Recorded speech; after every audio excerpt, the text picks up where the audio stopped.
Good morning. It's so good to hear people respond when I say that now. Welcome to the Unitarian Universalist Congregation of Salem, Oregon. We are a community of diverse people. We live, play, grieve, worship, love, grow, learn in many, many different ways. We are a non-creedal liberal faith whose members support and care for each other as we find our individual paths in our search for truth and meaning. Our minister, the Reverend Rick Davis, is not in the pulpit this week.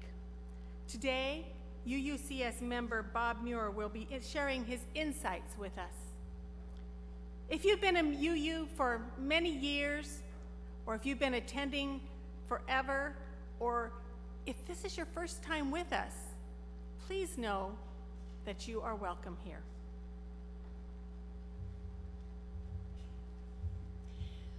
Please stand in body or in spirit, and let's sing the first hymn, Let Freedom Span Both East and West, number 148 in your hymnal.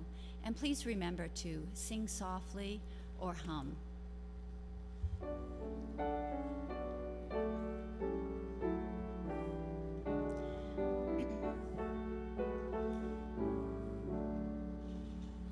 Let freedom span both east and west, and love both south and north, in universal fellowship throughout the whole wide earth, in beauty, wonder everywhere.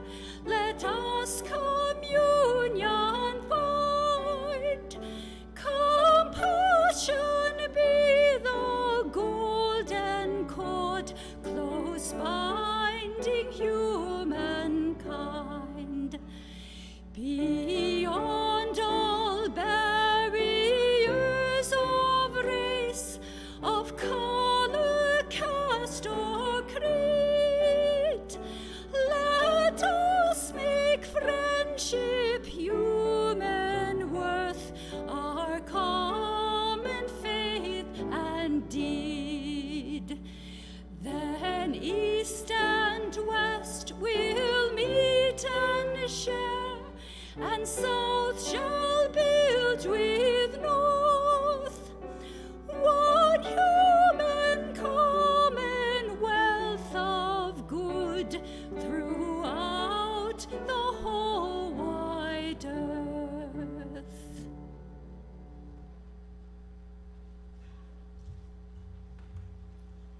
In affirming our commitment to each other, we pledge to work together using the democratic process.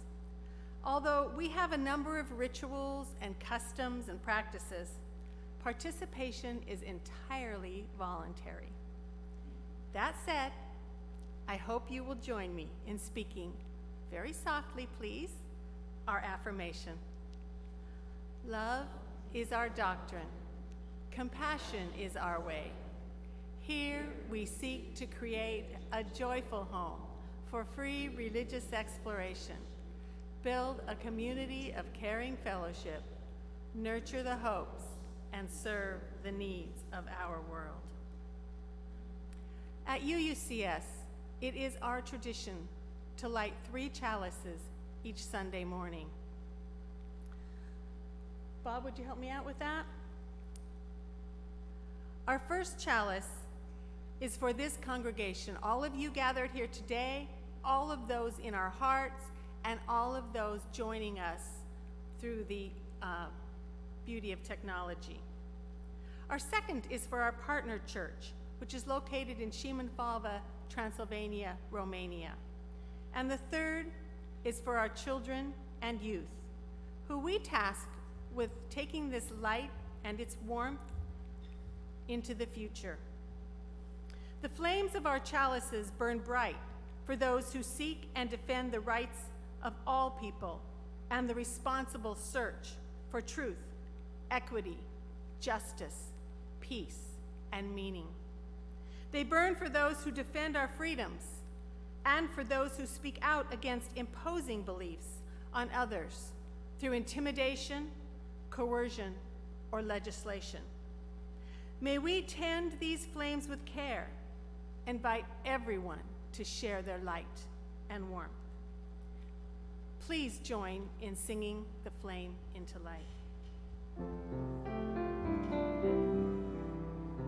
Rise up, O flame, by thy light glowing, show to us beauty, vision, and joy.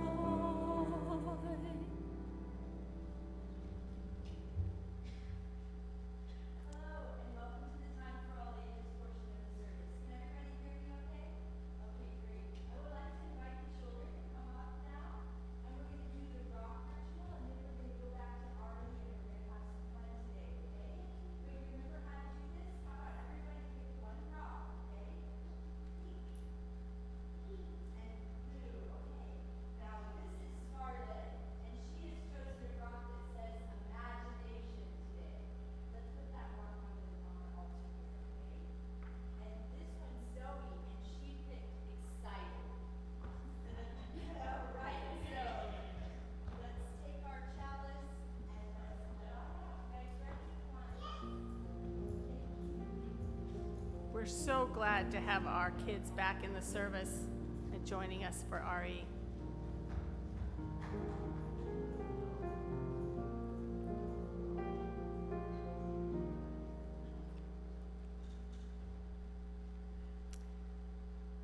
Every day, we hear news of crime, hate, disaster.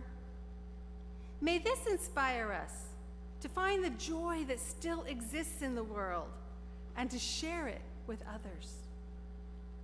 There is much injustice all around us.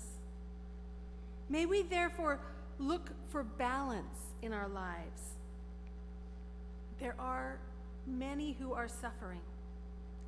So let's focus on healing ourselves so that we have the strength to relieve pain wherever we can. We know that nature is struggling.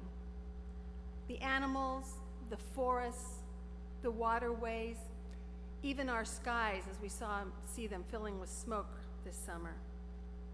So let's spend more time renewing our connection to nature. The world and many of its inhabitants are weary, and hope can sometimes be hard to find. I'm reminded of something that Mother Teresa once said: "I alone cannot change the world, but I can cast a stone across the water and create many ripples. Today, let's go forth and be more loving, more compassionate, more grateful. May it be so.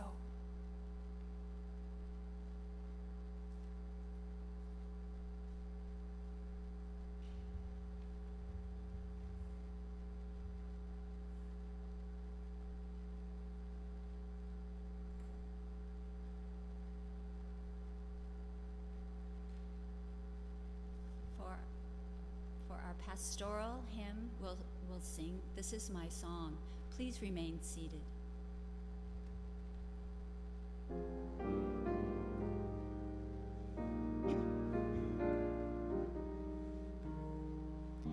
This is my song, O God of all the nations, a song of peace for the lands afar and mine. This is my home, the country where my heart is.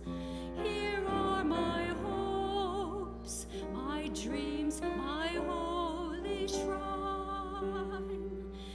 But other hearts in other lands are beating with hopes and dreams as true and high as mine. My country's skies are bluer than the ocean, and sunlight beams on clover leaf and pine. But other lands of sunlight too, and clover, and skies are everywhere as blue as mine. Oh, hear my song, thou God of all the nations, a song of peace for their land and for mine.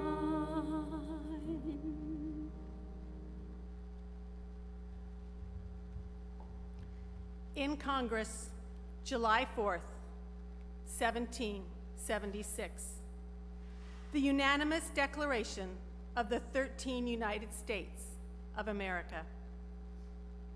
When in the course of human events, it becomes necessary for one people to dissolve the political bands which have connected them with another, and to assume among the powers of the earth the separate and equal station to which the laws of nature and of nature's God entitle them. A decent respect to the opinions of mankind requires that they should declare the causes which impel them to separation. We hold these truths to be self-evident, that all men are created equal, that they are endowed by their Creator with certain unalienable rights, and that among these are life, liberty, and the pursuit of happiness. That to secure these rights, governments are instituted among men, deriving their just powers from the consent of the governed. That whenever any form of government becomes destructive of these ends, it is the right of the people to alter or abolish it and to institute new government, laying its foundations on such principles and organizing its powers in such forms as to them shall seem most likely to affect their safety and happiness. Prudence indeed will dictate that governments long established should not be changed for light and transient causes. And accordingly, all experience has shown that mankind are more disposed to suffer while evils are sufferable than to right themselves by abolishing the forms to which they are accustomed. But when a long train of abuses and usurpations pursuing invariably the same object evinces a design to reduce them under absolute despotism, it is their right, it is their duty to throw off such government and to provide new guards for their future security. We, therefore, the representatives of the United States of America in General Congress assembled, appealing to the Supreme Judge of the world for the rectitude of our intentions, do, in the name and by the authority of the good people of these colonies, solemnly publish and declare that these united colonies are, and of right ought to be, free and independent states, and that as free and independent states, they have the full power to levy war, conclude peace, contract alliances, establish commerce, and to do all other acts and things which independent states may of right do. And for the support of this declaration, with a firm reliance on the protection of divine providence, we mutually pledge to each other our lives, our fortunes, and our sacred honor.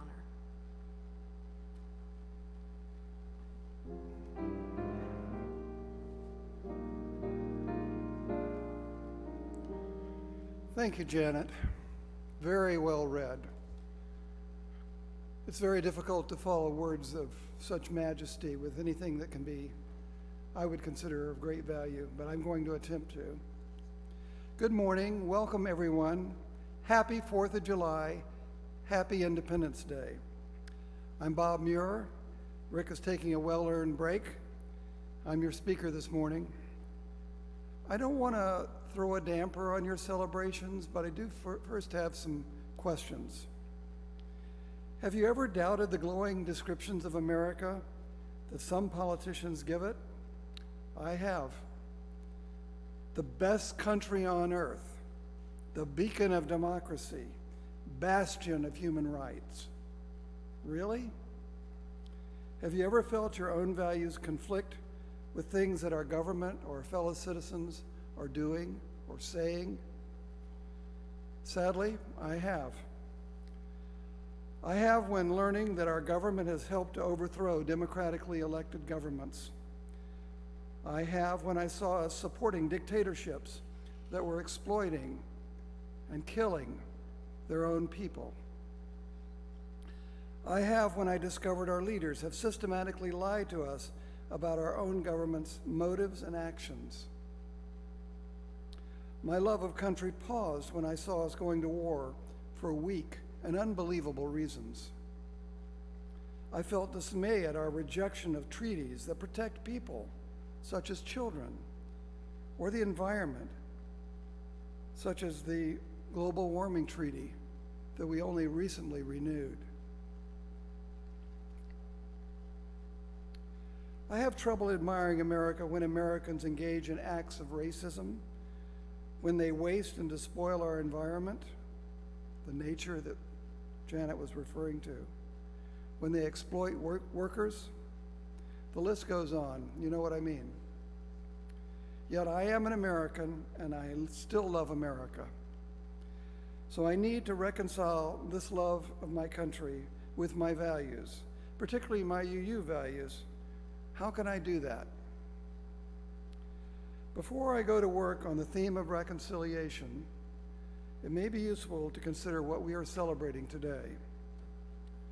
Despite its name, Independence Day, we are not celebrating the day that America became independent of Great Britain. You know that our independence did not begin with a war. It began with protests against various acts of Great Britain that the colonials found burdensome, unfair, and in violation of their British rights. The confrontations between the protesting colonials and British authorities and their soldiers escalated to violent acts of mayhem, shooting, and killing, such as the Boston Massacre and the Boston Tea Party.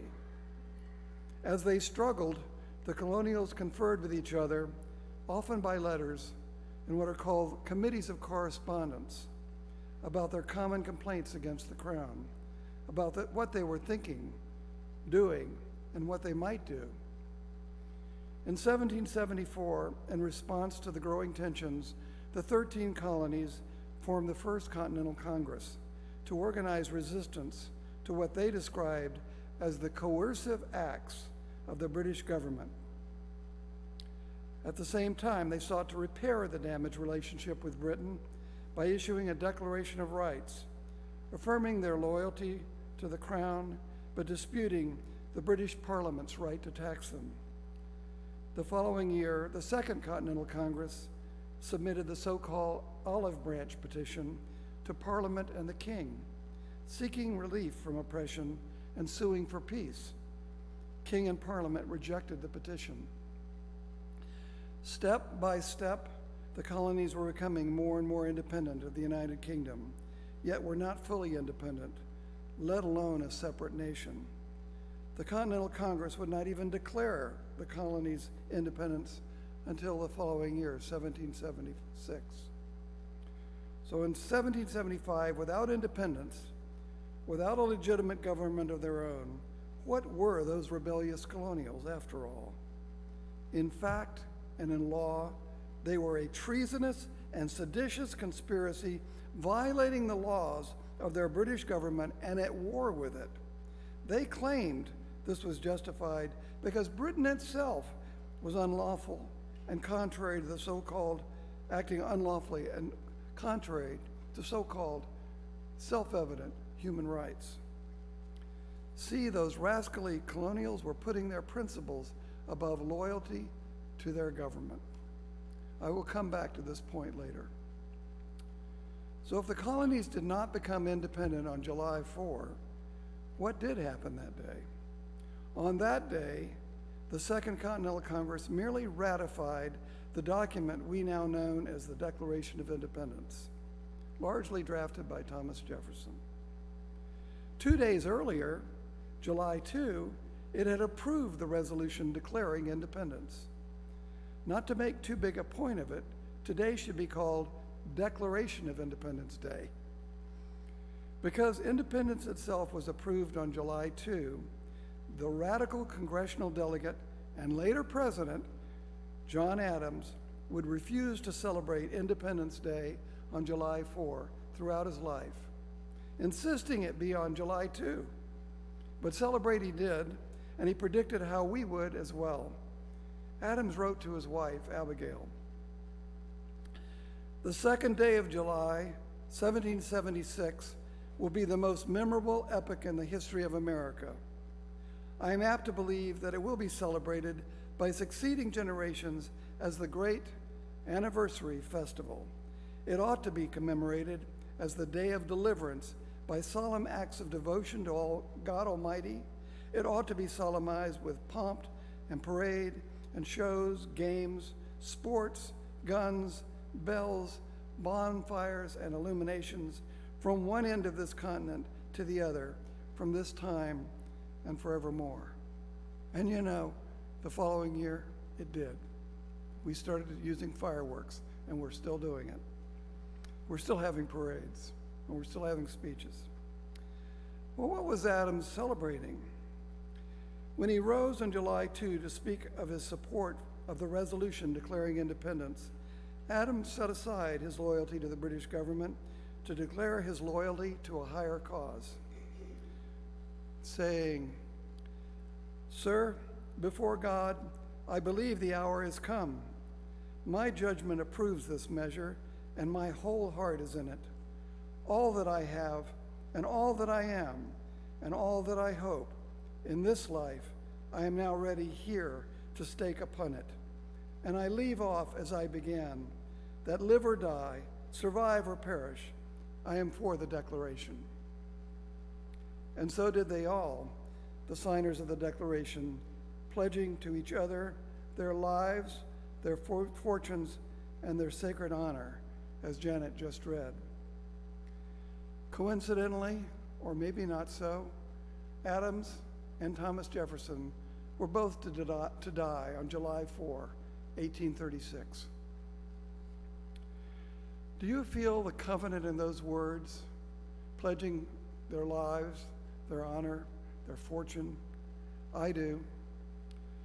During the War of Independence, the colonies united in their Continental Congress, acting like a government, but did not create their new government, the United States of America, until 1781, when they ratified the Articles of Confederation.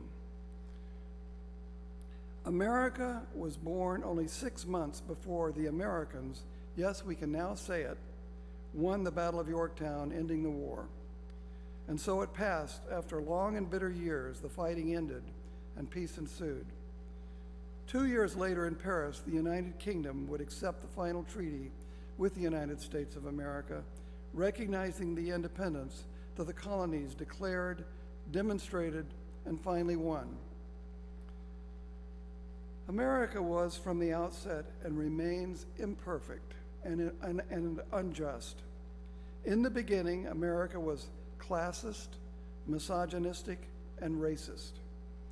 In the beginning, only white male property owners could vote. Women lacked rights and were in law essentially chattel property of men. And being thus, women lacked power over their very lives and liberty and were often without recourse when abused. The lands and lives of indigenous people were forfeit to the ever-growing, ever-moving swarm of European immigrants, and at the mercy of an indifferent, arbitrary, and vacillating government that barely noticed them or treated them as human. The buffalo that fed and sustained the Plains Indians was deliberately eliminated to starve them into submission, if not death itself. Slavery was lawful, and enslaved people were used and abused with unspeakable cruelty and general indifference. Racism permeated our nation's thought, institutions, and growing wealth.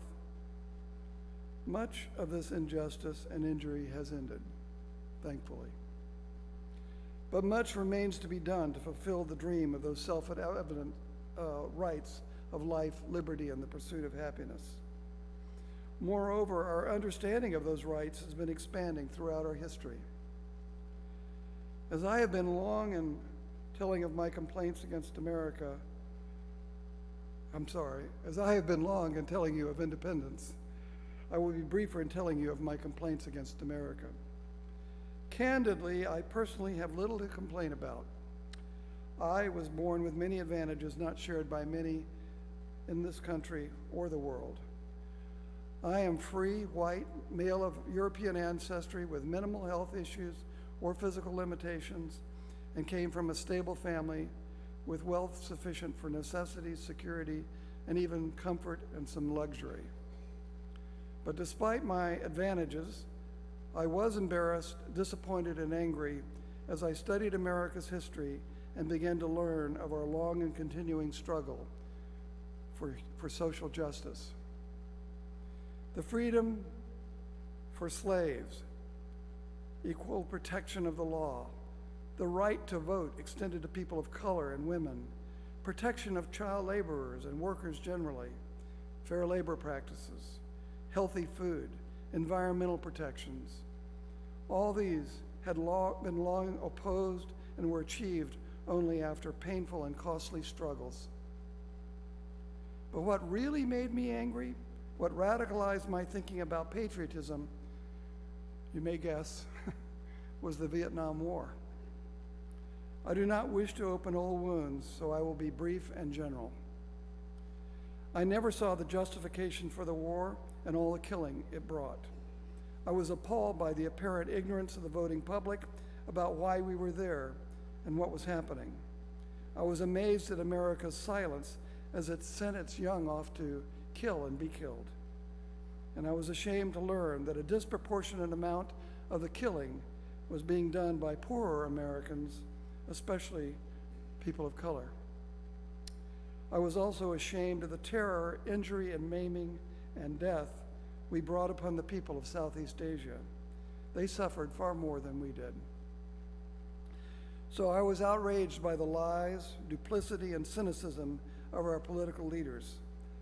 I remember the day in college that I sat in on Bob Goldstein's course entitled The History of U.S. Foreign Policy Since World War II. He shocked us with facts I had never faced. He left me speechless with questions I had never considered. What was America when you look behind the rhetoric at the reality? What were its true values? What are mine? What was I willing to do to live for and perhaps die for America? As I began to learn American history and consider such questions, it became increasingly difficult for me to celebrate on the 4th of July, let alone to listen to the political speeches extolling America's greatness and virtue. Is it any surprise then that many indigenous people of the so-called New World feel pain and anger when we, the victorious European invaders of their native lands, celebrate Columbus Day? Our arrival was the beginning of their Holocaust. Enough talk of our national wrongs and imperfections.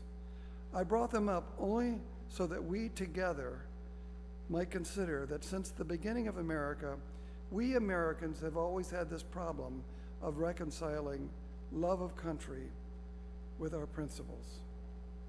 Remember, that is where the colonials started. They were Englishmen. They too were disappointed with their country. They worked for reconciliation, but remember also, in the end, they achieved it. The rights they claimed became the core of the government they formed, and Great Britain relented and accepted their claim of independence. It did more, it became our friend and ally. It also recognizes those very rights the colonials declared were God-given and self-evident. Americans have also done much to reconcile those self-evident rights with the laws of our country regarding class, binary gender, and race. All adults now, not just property owners, can vote. Women can vote. Slavery is unlawful, as is discrimination on the basis of race. People of color can vote. None of this came easily or quickly. Yet again and again, our higher principles challenged us and led us to be more completely the America we originally aspired to be. And so today, I am no longer angry or ashamed, although I still feel sorrow for the suffering we caused and are still causing. I also feel hope for America. I now dream of better days because when I look closely at what we've done, I see that we have repeatedly looked up to those higher principles and changed our course to draw nearer to them. My final few thoughts are more important than some reflections on American history or my own history. It is about our future. America is still being made and probably will always be a work in progress. The Declaration of Independence is not our only source of guidance. We are Unitarian Universalists. We do not require or follow a creed. We live by our principles. Let me make this clearer. Our true principles are only those which we in fact live by. What we UUs are bringing to an America still under construction is our living principles. Today, America and even our Unitarian Universalism is itself challenged by persistent and harmful patterns of thought and behavior, such as racism, genderism, classism, ableism, and other isms. We still marginalize, diminish, and disregard people whom in 1776 were declared to be equal and entitled to life, liberty, and the pursuit of happiness. Yet our 7 principles go farther than those of the Declaration of Independence, or even the rights guaranteed by our Constitution. We covenant and affirm the worth and dignity of everyone, justice, equity, and compassion in human relations, acceptance of one another, and encouragement to spiritual growth in our congregations, a free and responsible search for truth and meaning, the right of conscience, and the use of democratic processes, the goal of a world community with peace, liberty, and justice for all, and respect for the interdependent web of existence. These higher principles call us to accountability for the America and UU we enjoy and are still making. Some final questions for all of us. What work will we do to reconcile our higher principles with the UU and America that we still love? Will we preserve for ourselves our right to independent conscience and democratic government? What acts will our governing do? What will we accomplish? Will we challenge ourselves to be better UUs and Americans? Like the colonials, will we demand those systems of oppression that still exist be ended and work to make it so? Will we protest when those systems persist? Will we have the courage to rebel and resist? Will we pledge to each other, as they did, to see that our common task is accomplished? Our answers to such questions may be our most important celebration of Independence Day. May it be so.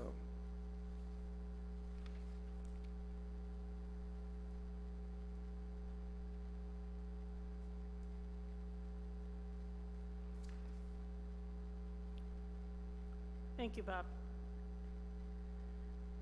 This congregation is entirely self-governed by the democratic process. As such, it is the working together of our members which makes possible the many ministries, programs, this building, this service. Likewise, our financial well-being is entirely dependent on participation and generosity of those who support this free church. Our Share the Plate recipient for July is Oregon Black Pioneers. Oregon Black Pioneers work to preserve the history of Black Oregonians and honor and share their sacrifices. Those in attendance here today may place donations in the baskets, which are located just outside the doors at the back of the sanctuary. Your generosity is appreciated and your donations are gratefully received. If you are watching online, please go to our website, uusalem.org, and follow the instructions there on how to donate.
I'd like to invite Bob to bring the social justice lantern forward.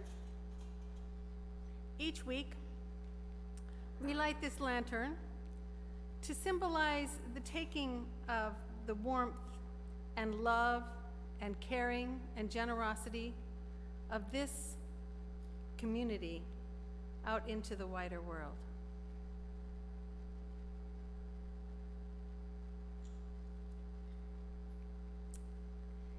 It's time now to extinguish our chalices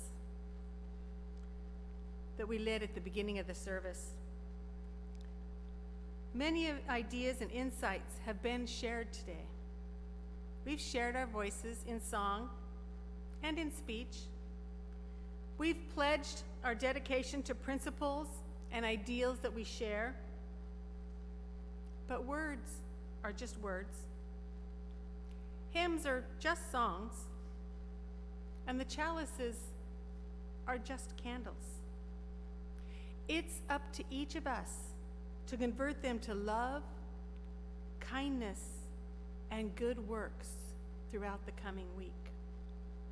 Then and only then will this morning's undertakings become an act of worship.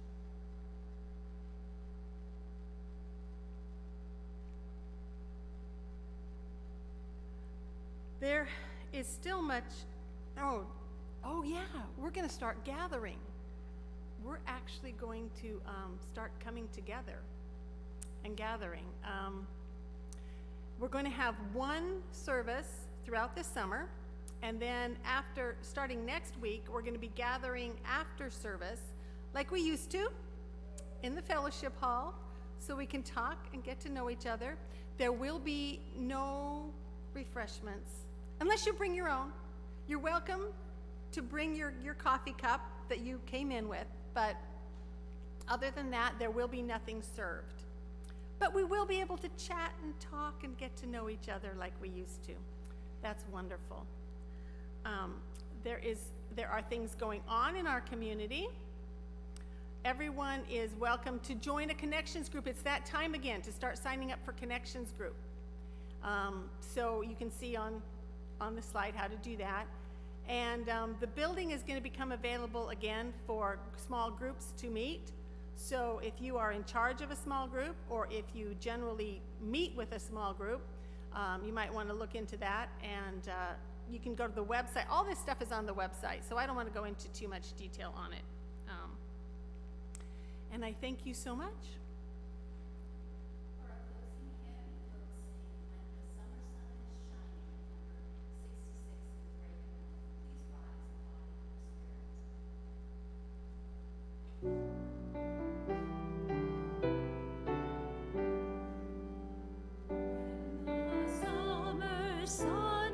Shining over golden land and sea, and the flowers in the hedgerow welcome butterfly and bee.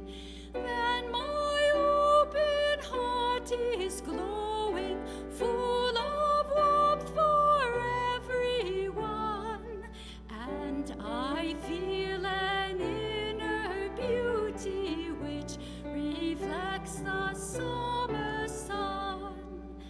When the summer clouds of thunder bring the long-awaited rain, and the thirsty soil is moistened and the grass is green again, then I long for summer sunshine, but I know that clouds and tears are a part of life's refreshment, like the rainbow's hopes and fears.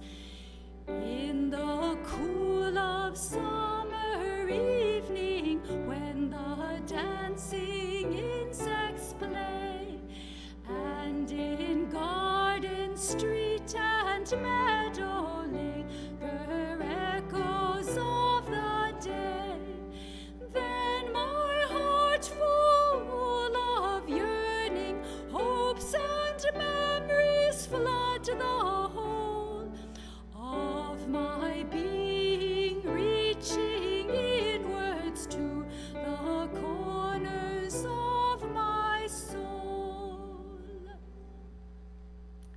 like to invite you all to join your hearts, join hands if there's somebody near you that you are familiar with, and join me in saying our closing words.